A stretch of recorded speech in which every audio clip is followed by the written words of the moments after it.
Does my husband exhibit typical male traits, or do I believe that he's an exception? Great question. Let's talk about it. The short answer is I don't believe in exceptions. And the true answer, I think, lies somewhere in the overlap of our socialization and the level of our insecurity. It actually helps me to picture socialization and insecurity as these connected sliding scales that we all sort of sit on top of. And the reason that they're connected is because the socialization is meant to make you insecure. We are socialized to be insecure, men and women both. The real reason that insecurity is even involved is because the socialization of some happens at the expense of others, right? So the socialization of boys happens at the expense of girls. The socialization of white people and whiteness and all of the traits associated with that happens at the expense of people of color and people of other cultures, even white people of other nationalities. Like, all of those things are denigrated so that whiteness can become the socialized norm, or so that maleness can become the socialized norm, or so that straightness can become the socialized norm. Then queer people are put down. It happens at their expense. And that's why these marginalized groups are trying to fight back, because they're starting to realize that the socialization is rooted in somebody else's insecurity at their expense. The system is ineffective and inefficient because of that. It's a dog-eat-dog kind of world. But of course, the people that are benefited by the system don't see it that way. It's like two sides of the same coin, and you're looking at different sides trying to describe it to each other, but the picture is completely different on one side versus the other. And that's sometimes how it feels being a woman talking to a man, or being a person of color trying to explain something to a white person that they just don't understand, or being somebody from a lower socioeconomic class trying to explain something to somebody who's never experienced lack or poverty or anything like that in their life. Because the two sides of the coin that you're looking at are different.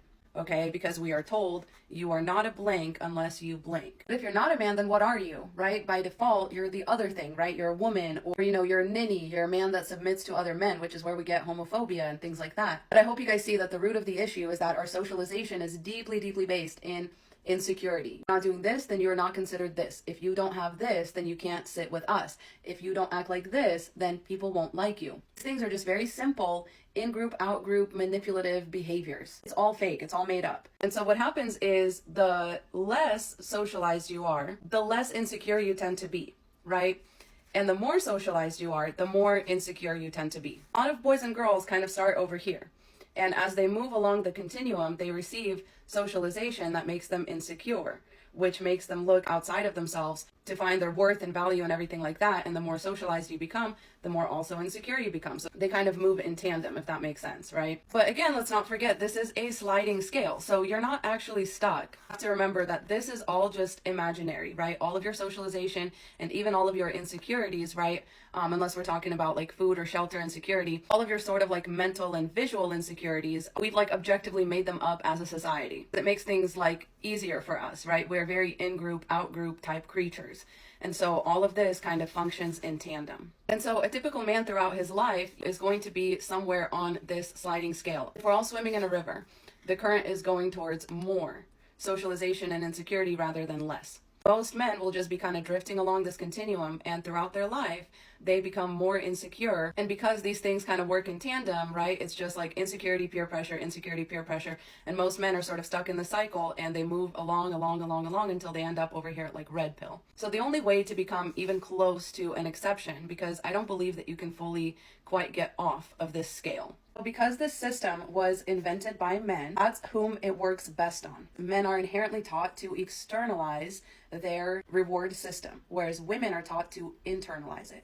And this backfires on men because it sets them up for failure along this continuum. Women have a natural kind of stopping point along this continuum, and that natural stopping point is aging out of the patriarchy and becoming invisible. There's really only so far you can go along this continuum before you realize it doesn't work, and that you need to develop your own inner reward system, because there is no external rewards for you in this system. This is where men really get trapped, because for them this continuum is really infinite. It doesn't matter what they start with, socialization or insecurity. Like I said, these work in tandem. It's like exactly like this pen. Like, I can't put one part of this pen over here and leave the rest here, because insecurity comes from socialization, and insecurity is what leads you to seek out peer pressure. And that's where socialization comes back in. A typical progression just looks like, oh, all the other boys at my school are doing this, and I'm not, so I need to start doing it. And you would think that doing something like that would make you more secure, But actually, what it makes you realize is that now that you have sort of climbed onto the socialization wagon, that wagon is going to keep moving. I mean, this is like a real life example I've heard from a parent I know. And this was someone who very specifically did not socialize their child in the gender appropriate way. Like, they had a little boy who had a play kitchen. He had a little baby doll growing up that he would walk around with and take care of. Loved princess movies. Like, by all means was socialized sort of against the norm. Yet still, when this child went to school, he experienced socialization in the form of another boy telling him to bark at a girl, or else he would tell that girl that he had a crush on her. That socialization led him to the insecurity of, well, I don't like this girl. Even though his previous standard of socialization was here, heading toward the less socialized direction, that insecurity from the way that the other boy was socialized and expecting him to socialize led him to doing that very thing. He barked at the girl and he got in trouble for it, and his parents had to have a conversation with him. In his mind, he was like, well, I didn't want them to tell her that I like her. This is where women get brought in as sort of like collateral, and also the thing that boys are allowed to play out their socialization on. So they're just allowed to like harass, or like for some reason, one of these kids thought that it was perfectly fine to harass a girl, and he wanted somebody else to join him in on doing it. And they used insecurity as a threat. See where this is going? So as this progresses, it's kind of like, oh, well, go up to her and ask her out. Otherwise, you're a pussy. You're never going to lose your virginity, all this stuff. And that heightens that person's insecurity. And now they are firmly planted further along this spectrum. And so most of the socialization that boys receive is centered around not being a woman. That's the worst thing you could possibly be in the world. And yet also, women are important to you for status purposes. At the same time, if you can't get one of these dumb broads to sleep with you or whatever, then you're less of a man, moving you further along. It doesn't really actually go back unless you consciously decide to deconstruct it and roll it back slowly and painfully. A lot of people think that socialization is the way to address it, and it is in a way, and it's going to help a lot. But the real root of this, and the reason that there are some men that are at least close to being an exception, even if they are not fully, is because some men have figured out that their reward is internal and not external. They have figured out that this system is a joke and a lie. You have to write off your own socialization, which is based on our built-in insecurities as humans, our need to belong, our need to fit in with our peer group, our need to prove ourselves, right, as worthy of being part of the in-group. And we talk about all men versus not all men. A lot of people don't realize that the not all men are just right here. This is the not all men territory, okay? Most men are here, okay? And then the all men that people think we're talking about, like the red pill guys, the incels, the guys that had so much to prove that they went and shot up a school or whatever, those are the some men that we think we're talking about. But the problem is there's not enough of a difference between these some men and basically everybody else. And mind you, like I said, there's no getting off of this scale. You can just only have really minimal desire to exist on the scale. But at some point, best way to get them to do that is to introduce an insecurity. Because these things are essentially tied. The more insecure you can make someone, the more that they're likely to go along with the socialization that you're trying to present to them. And even more so, the more likely they are to even try and find the outskirts, the edges of the extremes of this type of socialization. And that's why people are also connecting the rise in incels and red pill ideology among young men, and they're tying it to this, not to this. They're tying it to insecurity. And I think that's correct. More men are moving towards the extreme because they can be made insecure really quickly. And then the socialization meets that moment, and we get into these extreme ideologies. But it all starts with, you better go bark at that girl over there. I'm going to tell her that you like her. It's gross to like girls, so you choose. That's where it all starts. I just think what you find as you move along this continuum is, again, there's a current that really starts to carry you faster and faster. This is sort of an infinite system, and I don't mean that in a good way. I mean, it's like turtles all the way up and turtles all the way down. That's why some of the most powerful men in the world are also some of the most insecure. Right? You can see this so clearly with Jeff Bezos. It's literally having the loudest midlife crisis. And it's you would think this is a man who had it all figured out, and he still fell victim to the same exact thing that a man making 40K a year falls prey to. Money just moves you further along this scale. The eternal, never-ending dick measuring contest, because somebody's always going to have more money than you. Always this king of the hill type scenario, right? Who has the most? Who has the most? But why do you need to have the most? It's because you're insecure, not because you're trying to win or be successful. It's because you're insecure. Especially given how much money I'm talking about when I say that. Like people like Jeff Bezos, there's no way you have all that money and you're secure with yourself as a person. There just isn't. You have all that money out of insecurity because you're afraid of who's going to come and take it. The goalposts are always moving. I should have drawn these off the page because these goalposts are always going to be moving. That's why a lot of these men, after they make a bunch of money, they usually undergo a bunch of gender affirming surgery. So they get HGH injected, they get a jaw implant, hair transplants, all of those things.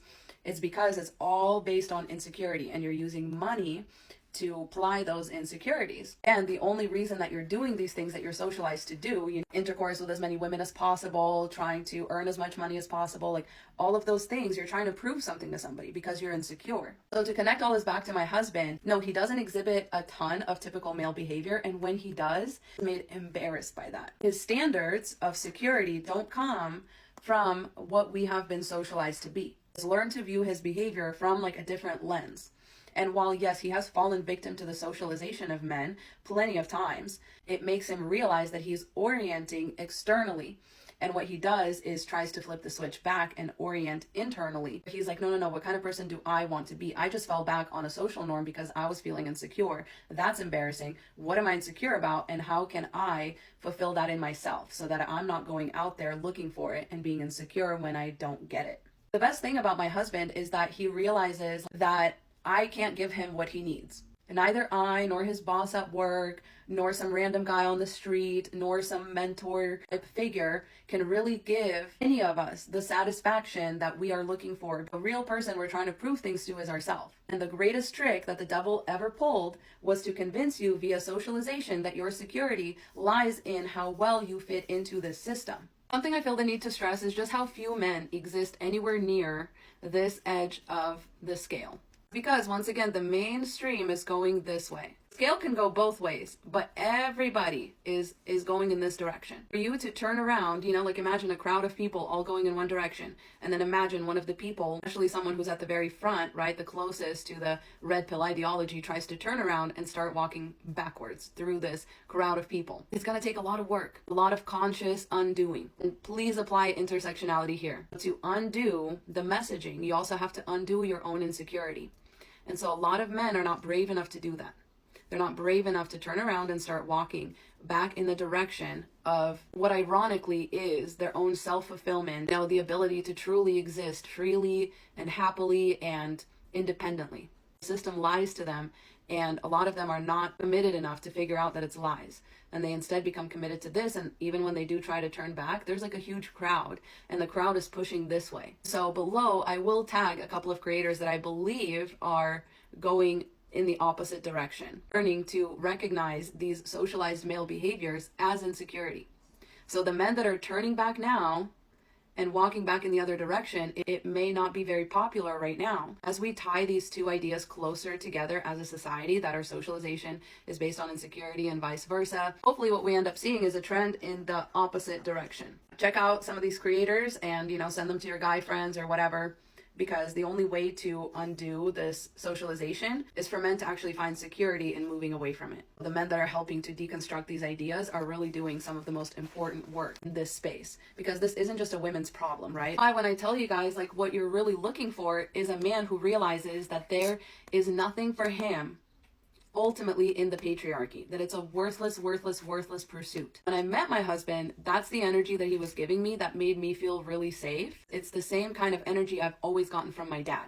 Like, my dad never got off on being a man, is the best way I can explain it. He never was like, well, I'm the head of the household. Like, we just didn't have that kind of energy in our house. Like, he had different standards for himself that were outside of the patriarchy. There's just too many men out there that find their only identity is in being a man. And like, women can't play the same game. When they try, things end badly. I tell you guys, don't listen to that shit, because even the men that want to be providers and protectors and like take the burden off women so that you can just like have kids at home and things like that, men who get off on being a masculine provider, protector, all of those things, live in this system. They're eating this shit up.